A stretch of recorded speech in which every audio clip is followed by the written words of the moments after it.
I was the campus king with a flawless streak. He was my shy, bookish roommate. A foolish bet demanded I seduce him. I expected an easy win. I didn't expect the late-night talks, the secret notes, or the way his quiet blush would make me hope, for the first time, that I'd lose. Episode 1. The Accidental Brush. My name is Alex, and I have a reputation to uphold. The crown prince of campus charm, the guy who could talk his way into or out of anything. So when the challenge was laid down at our usual smoke-filled beer-sticky table at the grotto, I didn't even blink. $100 says you can't seduce your new roommate, Jack slurred, a wicked grin on his face. The quiet one, Shane, he's like a startled deer in headlights. I don't think he's ever been kissed. The table erupted in laughter and side bets. My roommate, Shane. He'd moved in 3 weeks ago, a transfer student who seemed to communicate primarily in polite nods and the soft rustle of textbook pages. He was a storm of quiet in our loud world, with glasses that constantly slipped down his nose and a habit of chewing his lip when he read. He was admittedly cute in a completely clueless way. "Shane?" I scoffed, leaning back with practiced nonchalance. "Please, 2 weeks, tops. The bet's on." I sealed it with a swig of cheap beer, the bitterness a familiar taste on my tongue. It was just another game, another conquest to add to my ledger, a harmless bit of fun. I carried that confidence home, pushing open the door to our shared dorm. The contrast was always jarring. My side was a hurricane of discarded clothes, sports gear, and empty energy drink cans. His side was a sanctuary of organized shelves, a softly glowing desk lamp, and the faint, clean scent of lavender laundry detergent. He was hunched at his desk, a thick physics textbook open before him, highlighted lines glowing yellow under the lamp. "Burning the midnight oil again, Einstein?" I quipped, dropping my bag with a thud. He jumped slightly, a habit I was starting to find endearing. "Oh, hi, Alex. This chapter is dense," he murmured, pushing his glasses up. He didn't turn around, but I saw the tips of his ears go pink. An idea, perfect and devious, struck me, the opening move. I sauntered over, peering over his shoulder at the indecipherable equations. Quantum mechanics? Yikes, my brain hurts just looking at it. I pulled the spare chair from my desk, its legs scraping loudly in the quiet room. "Mind if I join you? I've got a philosophy paper that's killing me. Misery loves company, right?" He finally turned, his brown eyes wide behind his lenses. You want to study? Together?" "Sure," I said, flashing him my most disarming, number 7 on the charm scale smile. "I promise I won't be too distracting." The lie was smooth as silk. He nodded, a quick, jerky motion, and shuffled his things to make space. I grabbed my laptop and a notebook, setting up shop right next to him. Our knees were inches apart under the small desk. The game had begun. For the first 20 minutes, I played my part perfectly. I'd ask him a pretend question about Kant, leaning in just a little too close, catching the scent of his soap. I'd sigh dramatically, letting my shoulder slump against his for a fraction of a second. He was rigid, a statue of academic focus, but his pen trembled ever so slightly. Then it was time for the accident. As I reached for my highlighter, I let my knee swing out, deliberately brushing against his. The contact was electric, a jolt of warmth through the denim of our jeans.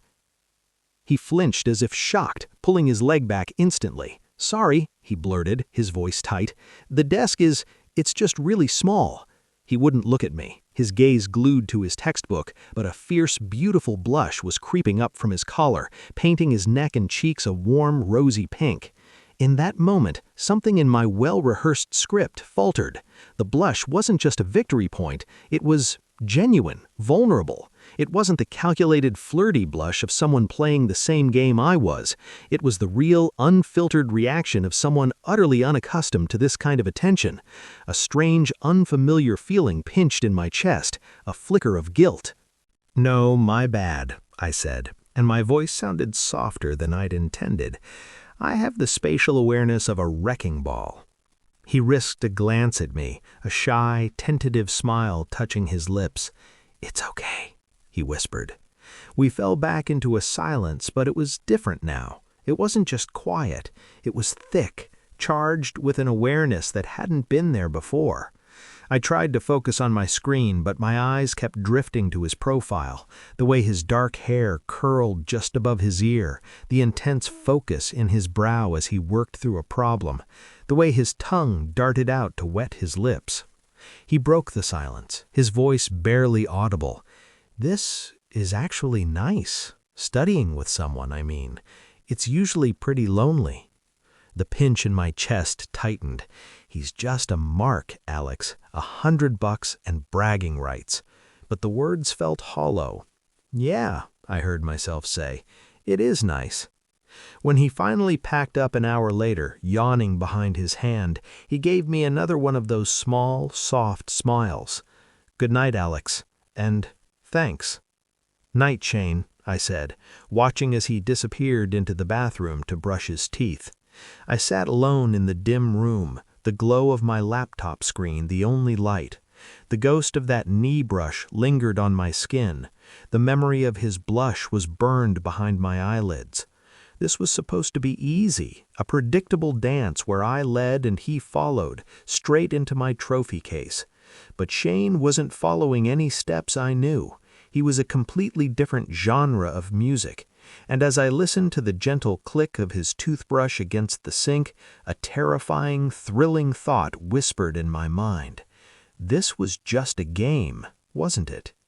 The hook was set, but for the first time in my career as the campus player, I wasn't entirely sure which one of us was on the line. Episode 2, The Quiet Sound of Winning. The flicker of guilt from that first night didn't extinguish. It smoldered, a low, warm ember in my chest that I kept trying to smother with reminders of the bet. $100, bragging rights, the unbroken streak. I repeated it like a mantra as I plotted my next move. Charm was a currency I knew how to spend, so I decided to make a deposit. It started with a note. I scrawled on a bright yellow sticky note, "Your highlighters are judging my life choices, -A," and stuck it to the cover of his pristine physics textbook. I watched from my bed, pretending to be asleep as he found it the next morning. He stared at it, blinked, and then a small, bewildered smile broke through his usual calm. He didn't throw it away. He peeled it off carefully and stuck it to the edge of his desk. That small victory felt larger than it should have. The next day I left another. On his calculator, "This looks like it could launch rockets. Do you need a co-pilot?" On his bag of coffee, "This brew is scholar's fuel. Can I borrow a cup of focus?" He never mentioned them, not directly, but 2 days after the first note, I reached for my own ethics textbook and found a pale blue sticky note waiting. His handwriting was neat, precise, and lovely. Page 122, paragraph 3. Your highlighted section directly contradicts the author's thesis on page 118. Might want to choose a side. -L. A laugh burst out of me, loud and unexpected in the quiet room. He was correcting me. He was playing back. "Is that so, Professor?" I called out. He was at his desk, shoulders tense, but I saw the curve of his cheek as he tried to hide a smile. "Just trying to save you from philosophical incoherence," he murmured, his voice a soft vibration in the space between us. The notes became a secret language. I'd tease him about his meticulously organized shelves. He'd recommend a jazz album after catching me listening to something he deemed sonic clutter. We started talking, truly talking, in the liminal space between night and day, when the dorm was hushed and the world outside our window felt miles away. I learned about his quiet ambition to research renewable energy, his hidden passion for baking, his fear of large crowds.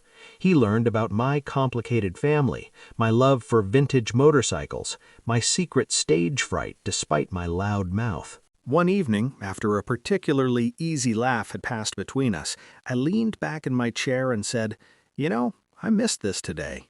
It was part of the script, a calculated line of affection. But his response wasn't scripted. He stopped typing, his fingers hovering over the keys. He didn't look at me, but his voice was soft as worn flannel. "I noticed you were gone. The room was very quiet." His words hung in the air, delicate and profound. I noticed. Two words that unstitched something in me. This wasn't him succumbing to a seduction. This was him simply seeing me. Alex, not the player. And in seeing me, he was changing the game entirely. My confident script, the one that had never failed me, was crumbling into dust. I was supposed to be the one charming him, orchestrating every heartbeat. So why was my own heart pounding against my ribs like a trapped bird trying to reach the sound of his voice? The bet was a constant, ugly whisper in the back of my mind, but it was being drowned out by the sound of his laugh, by the rustle of his notes, by the comfortable silence that now felt like a conversation in itself. I was collecting pieces of him, the way he hummed when he was thinking, the specific wrinkle in his brow when he was frustrated, and each piece felt more valuable than any win. I found myself hoping for more notes, more late-night talks, more of that blush. The objective was shifting beneath my feet, and I was perilously close to admitting a terrifying truth. I wasn't just hoping to win the bet anymore. I was starting to hope I was winning him. And in this new, uncharted game, I had no idea what the rules were, or how to keep from losing in a way that would break more than just my streak. Episode 3, The Secret Ingredient. The notes had opened a door, and the late-night talks had built a bridge across it. We existed in a new, fragile space, a something more that defied my old definitions. The bet was now a cold, leaden weight in my stomach, one I carried with me every time he smiled.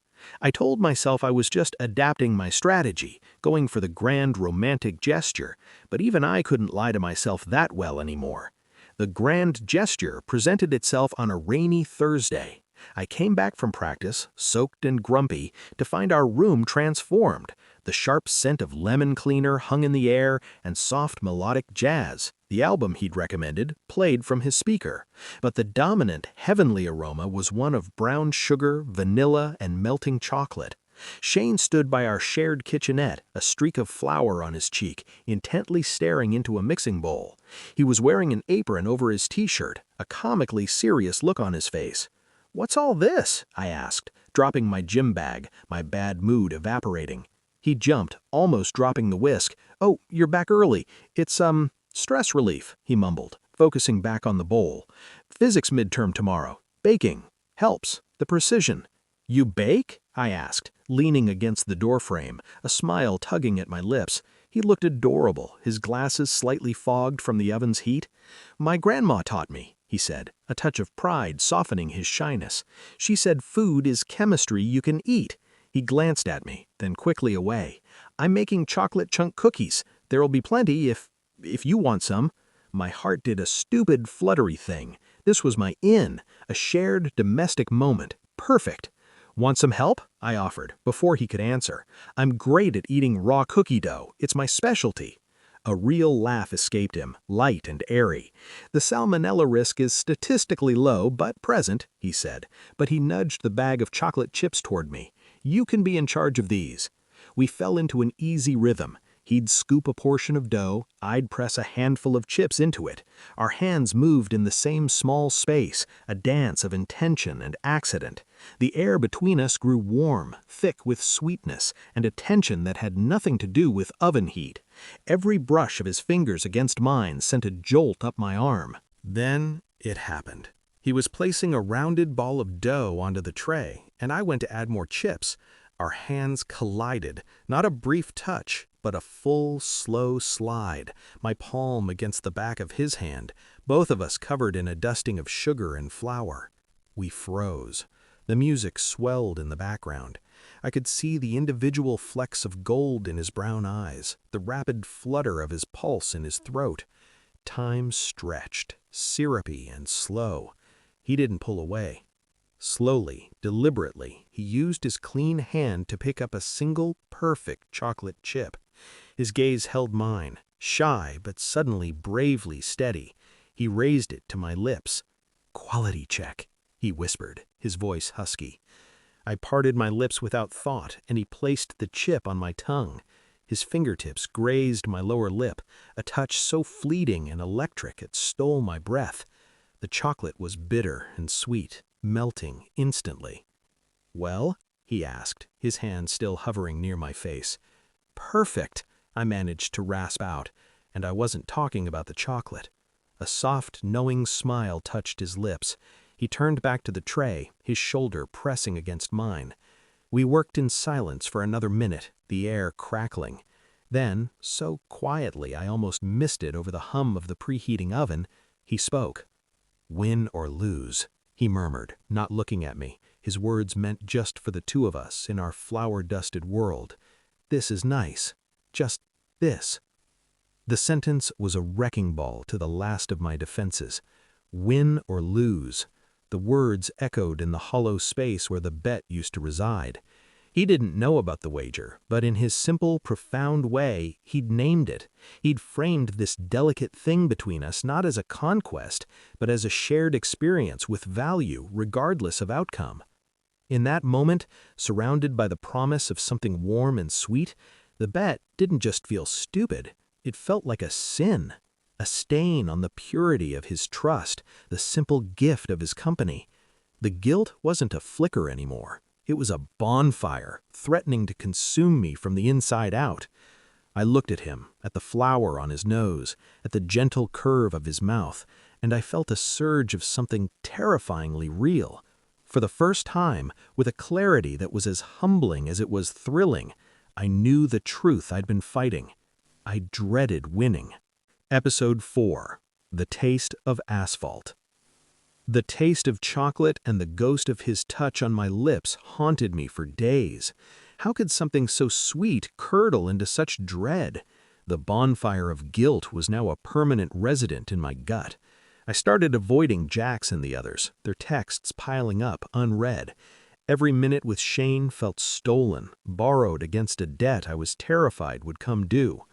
But the universe, it seemed, had a cruel sense of timing. The guys cornered me after practice on Friday, slinging heavy arms over my sweaty shoulders.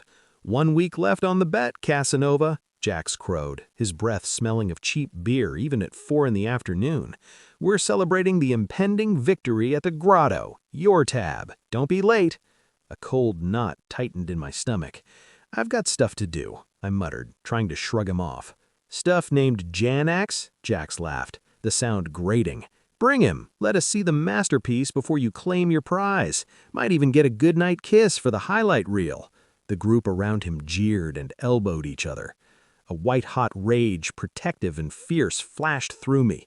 "Leave him out of it," I snapped, my voice lower and sharper than I intended. Jax's eyes gleamed with malicious delight. "Oh, touchy. The player's actually playing for keeps? Don't tell me you're getting feelings, Alex. That wasn't part of the deal." The word deal was an ice pick to my chest. "Just shut up, Jax," I growled, pushing past them. I needed to get back to the dorm. I needed to see Shane's quiet smile, to anchor myself in the reality of him, not this grotesque parody of it. But fate is a clumsy stagehand. As I rounded the corner of our building, heart pounding with a sickening mix of anger and fear, I saw him, Shane, standing by the bike racks, his backpack slung over one shoulder. He was frozen, his face pale, his eyes wide and fixed on a point just past me. He'd heard everything. Time didn't slow down, it shattered. The world narrowed to the asphalt between us and the shattered look on his face. It was the look of a house realizing its foundation was made of lies.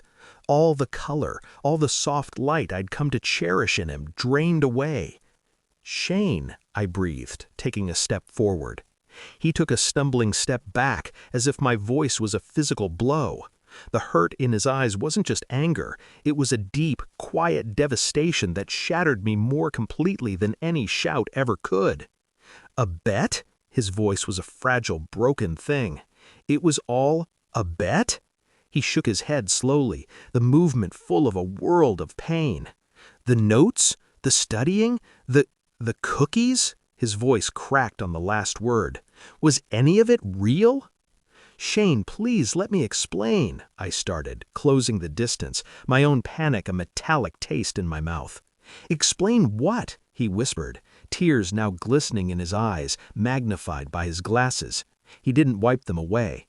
"How you pretended so well? How you made me feel—" choking on a sob. "I'm such an idiot." He turned to flee.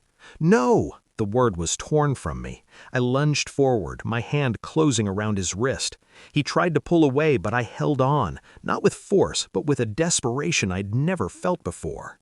"It started as a game," I confessed, the words tumbling out in a raw, frantic rush. "It was stupid and cruel, and I am so sorry. But you have to believe me. It changed. I changed."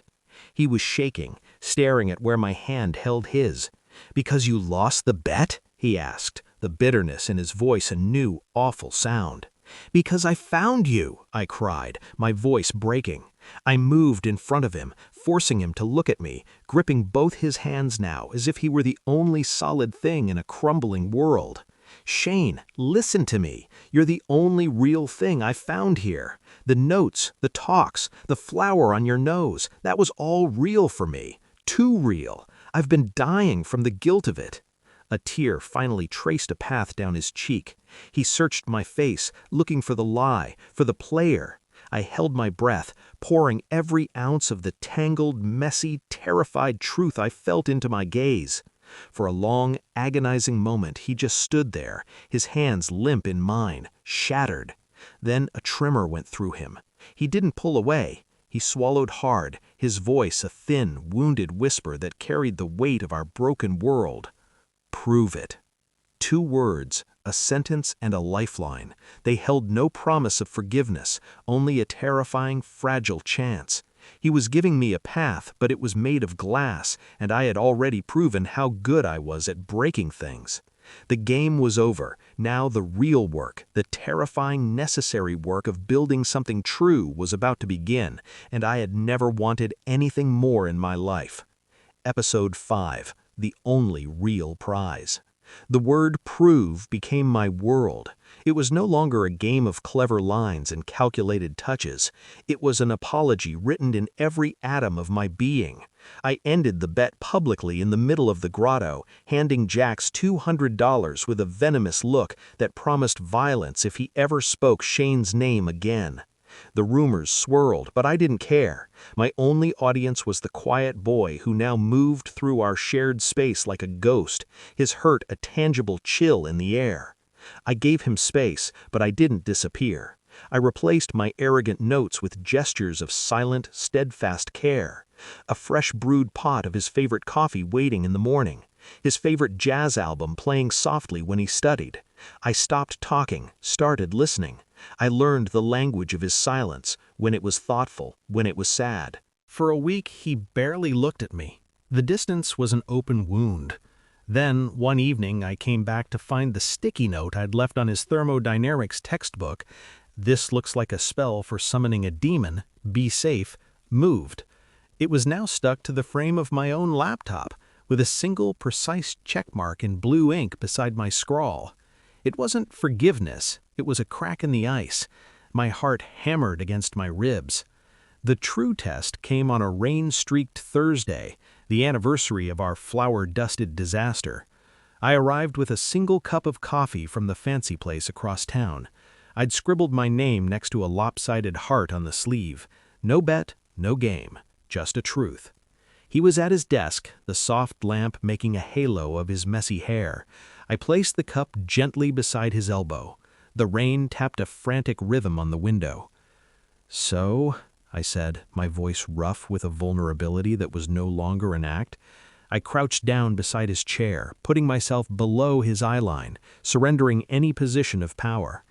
"I know I don't deserve it, but can I take you on a real date? No bets, no audience, just you and me and a pathetic attempt to show you who I really am when I'm not being an idiot." He looked from the coffee to my face. His eyes, so wary and wounded, searched mine for a long, breathless moment. The silence stretched, filled only by the rain and the frantic beat of my own heart.